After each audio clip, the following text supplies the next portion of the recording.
আমরা যদি লিডারশিপ বাদ দিয়ে অন্য স্কিলসের উপরও ফোকাস করি তাহলে দেখবো যে in our current world, one of the biggest skills that we can also develop is communication.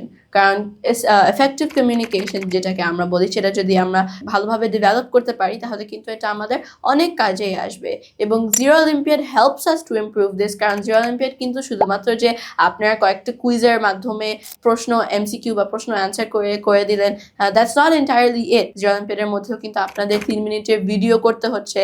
আমাদের গ্র্যান্ড ফিনালেতে যদি আসতে পারেন তাহলে আমাদেরকে একটা লাইভ অডিয়েন্সের সামনে, আমাদের জুরি বোর্ডের সামনেও কিন্তু আপনাদেরকে প্রেজেন্ট করতে হচ্ছে আপনাদের ideas on the specific SDGs that you are assigned. So এরকম নানা ধরনের যখন আপনারা বক্তব্য দিচ্ছেন, ভিডিও করছেন, অন্যদের সাথে ইন্টারঅ্যাক্ট করছেন, তখন this will become a very big part in boosting your self-confidence and it will also help you improve your communication skills. কারণ আপনারা তখন একটা পুরো অডিয়েন্সের সামনে কথা বলছেন, একটা লাইভ অডিয়েন্সের সামনে বক্তব্য রাখছেন এবং আপনাদের আইডিয়াসগুলা এফেক্টিভলি কমিউনিকেট করেই কিন্তু আপনারা জিরো অলিম্পিয়াডে গ্র্যান্ড ফিনালিতে চ্যাম্পিয়ন্স হতে পারেন। So that's how you can develop your communication skills through the Zero Olympiad.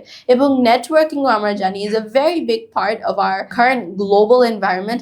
কারণ নেটওয়ার্কিং ছাড়া কিন্তু আমরা কখনো আগাতে পারবো না। Networking is basically what? When we collaborate with each other, when we utilize the different set of skills. কারণ আমার যে স্কিলস, আপনার যে skills, that definitely isn't the same. So আমরা যখন আমাদের বিভিন্ন ধরনের নলেজ, জ্ঞান, স্কিলস একত্রিত করতে পারি এবং আমরা যখন সেটাকে ইন্টারচেঞ্জ করতে পারি তখন কিন্তু আমরা we learn more about one another, about the skills out there, and we can empower ourselves to understand each other better and understand the world better. So এভাবে কিন্তু নেটওয়ার্কিং এবং কমিউনিকেশন স্কিলস আপনার zero অলিম্পিয়াডের মাধ্যমে develop করতে পারেন।